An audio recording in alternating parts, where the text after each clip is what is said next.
This is Peter And this is Pao. from Kaonashi, and you're watching Heavy New York. Heavy New York. What's up, everybody? It's Alex from Heavy New York. We are back at the Knitting Factory in Brooklyn, and we are here with Peter and Pao of Kaonashi. Thank you so much for your time, man. Hey, no, thank you for having us, man. Yeah. Thank you. Yeah, it's so awesome to have you here. Now that Why Did You Do It, your latest record, is a little bit over a year old, came out in November of 2018. Do you kind of have like an overall like conclusion on this record cycle, and can we be expecting some new Kaonashi very soon? Yeah, absolutely. We actually, back in October, we went to a cabin to go write the record, and after this run with the Fall of Troy, we're hitting the studio. So there'll be new stuff in 2020. As for the cycle, I don't know. We gonna talk about that? I think it was just really successful and literally took us from, it graduated us, It was just, it worked. There you go. Well, I've noticed that, your style is very experimental. There's some really heavy parts. There's some great melodic parts. They're super fast. Like, it's fair to say you guys don't have, like, a formula, right? It's not like you try to stick to one thing. You try to experiment as much as possible, right? Absolutely. I always, am yelling at Alex and August. I'm like, no, I don't want to repeat anything. Okay, we're only going to do this one time. And, that's a big thing for us. So we just try to do what we want to. That's, the most important part. It's all about, self-expression. Mm-hmm. Yeah, it's really just not trying to perfect one thing. I'm just always trying to do something new. You know what I mean? Yeah. And I still haven't done everything I want to do, There's a lot more coming. Yeah. So it's fair to say that this new music that you're planning to have out by 2020, it's not just going to be like a continuation of Why Did You Do It? It's more or less going to be like a new entity. I wouldn't say it's a continuation. I'd say it's different. It's just a new band, in my opinion. I wouldn't say it's weird because it's definitely totally different from Why Did You Do It, but it's still Kaonashi and the same thing.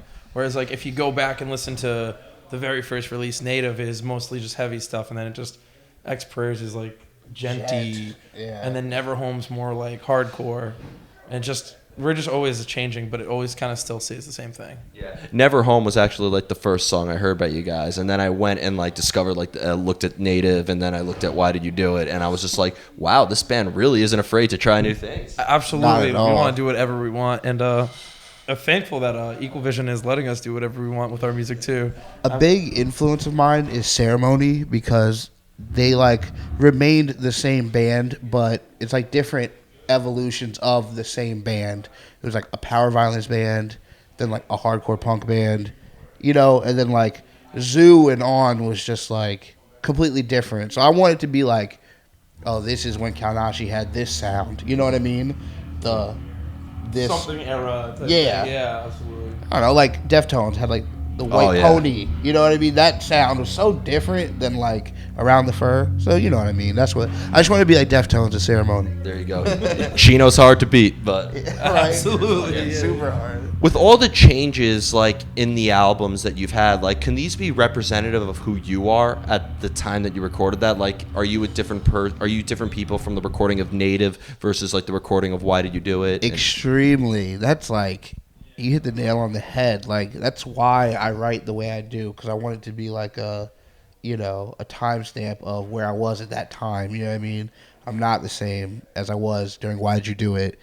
Definitely not the same as I was during Native. You know what I mean? Definitely. So it changes constantly. Yeah. Now, Peter, one question I have for you is, being a vocalist, do you need to hear music in order to come up with lyrics, or do you sometimes have a subject matter or a concept in mind? Maybe that could help determine the music itself. I need to listen to music to write music. I spend so much time during the writing process listening. Pao could let you know, I spent most of the time by myself listening to music, you know what I mean? And then I'd come downstairs with ideas. Not to say I just listen and then rip off minute 118 to 119 of a fucking Attack song. I'm just saying, inspiration's important to me. You know what I mean? Yeah, Very basically, important. for Peter, usually he lays down for about 5 hours listening to music, and then he just comes in, records it, and writes it right there most of the time. Why Did You Do It? I remember just watching him just write the song as he's doing recording it. So He's got a really weird process. It's a very weird process. It could fail horribly, but it hasn't yet. There you go. There you go. It works, right? Yeah. That was beautiful. Now, for you being a drummer, being the backbone of the band, do you need music before you lay down the beat, or do you sometimes have like a rhythm in mind and maybe the guitars and bass and everything else is kind of laid over that? I definitely like approach writing more rhythmically, but whenever I'm like just jamming something, I always try to like think of a riff in my head. It's all like I always think of it at the same time. I never am just like, oh, here's a drum beat. Can you put a guitar part to that? Or hey, here's a guitar riff. I gotta put a drum. I usually just have it together, like in mind. But that's probably because I think so rhythmically than not melodically. Yeah, of course. I mean, it's drums. Yeah, right. It's just bing, bang, boom. Yeah. Right? Yeah, exactly. There you go. When it comes to playing your material live, especially for the style that you have, like there has to be a different energy in your live presence than when you're like in practice space or rehearsing or in the studio. Or is there maybe like a similar method behind the madness when it comes to songwriting versus playing live? Songwriting and playing live, I guess like we like to have our like stage presence in our live show to like be representative of the music that we're playing. But when we're practicing, we're like I'm silly as hell. I'll like play super light because it's like I don't really need to throw everything into it because I'm in a basement with my best friends right now. I don't need to like kill myself right now. But when I go on stage, I'm throwing it all out there. I remember I used to work at a venue in Westchester, and Head Automatica played, and I didn't know who Glassjaw was at the time. So I was just talking to like Daryl Palumbo, like just, hey, good set. Your band was cool. I didn't even know who Glassjaw was. And I asked him for advice on like band stuff, and he was like, practice like you're playing live. I vividly remember him telling me that. And it's like when I like writing and when we're like rehearsing, I try to do it like it's live. You know what I mean? Like, I don't know. I'll like be at the practice space and I'll like jump and like stomp and like headbang in the practice space. Like not to anybody, to my band. So I try to do that. If you can do it, you can't do it in front of like 100 people if you can't do it in front of your 4 friends. You know what I mean? Yeah. So I try to always do it that way. There's not much room at the practice space. I can't like swing the mic and do all that. But I try to do as much as I can. Oh, yeah. And yeah, I mean like for like eventually like we'll practice for like 5 to 6 hours and I can't do that. Like I'll do that like maybe at the end or at the beginning. But definitely not jumping in right away, just throwing it all out there for me at least. Well, do you have to practice crowd interaction too? Like I know. Nah, I don't do that. I wish I could somehow, but that's just literally I'm just playing. I see my friends in the crowd, I say something. You know what I mean? If I see some kid with a sick shirt in the crowd, I say something. It's just that's organic on stage. We tried one time and it was just so awkward that we were just like, we're just gonna not do that You just ever gotta again. do it when you're there. Just you know what I do mean? it in the moment, hit it. I heard some stories that like bands would like practice in front of like dolls or even in front of their pets to pretend to like interact with them in a way. Damn, I've never. I mean, you done could. That. Yeah, that makes sense. I've never done that, but yeah. Anything. You can do whatever you want. You know what I mean? As long as you make good music. There you go. Another question I want to ask you. I want you both to elaborate on this because this is my favorite question to ask every artist because it's always the hardest. How do you know when a song is done? You first. Okay, how do you know when a song is done? Damn, that is a hard question to answer. When I start writing whack stuff and it's just trying to fit it in, like you're trying to rush it, like no, it doesn't need more. Yeah, once you feel like okay, this is where it fits. It's a good amount of time. It's done. Yeah, especially like it makes it easier when you write an ending. I think that helps the most. Like, Write something knowing this is going to be the ending. Yeah, like we're gonna stop with a choke here or something like that, and that's how it ends. Like that makes there's like a few songs on the record where it's like we wrote an ending, like that ends. There's a lot of stuff that we're like, oh, we can keep going. I think we have like a 7-minute long song coming up or something. I don't know, something crazy. It's hard, but you do know when it's over. It's just like It's a gut save it feeling. for the next song. You know what I mean? You don't have to add more riffs. Yeah. Yeah. And I have two more questions for you guys. But when it comes to getting inspired to write, especially because like Native came out of very, it wasn't too long between like Native and then the next record and that between Why Did You Do It? So like, do you get inspiration out of nowhere sometimes, or do you guys have to put yourself in a certain like atmosphere or a certain realm in order for the inspiration to write music kicks in? Dude, I know it sounds like a Hallmark kind of thing to say. I'm always inspired to write music. Just always listening to post-hardcore and metalcore and like just goth money, and I just always want to write music.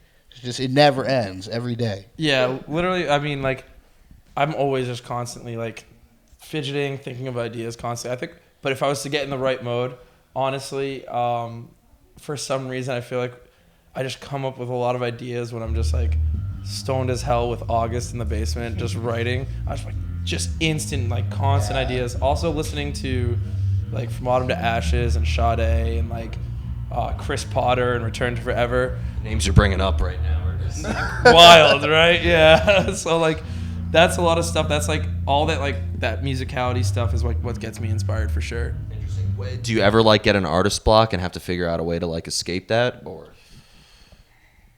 I've never felt that with music. 'Cause maybe again back to this, like I just write rhythms, so like I know what I think that here is good to me or whatever. Then I'm like, yeah, that's this idea I want to do. Fuck it. And I'm pretty. Whenever I go to do something, I'm like very sure of what I'm doing when I go to write or something like that. I've never really felt a block, which is weird. I don't really feel a block, but I guess it's like I don't feel like the quality of what I'm thinking of is good enough.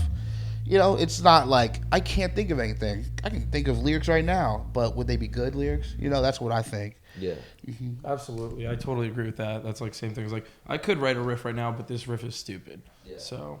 Of course. Write it when like maybe you're in a better mood and you have a different type of attachment to it. Absolutely, for sure.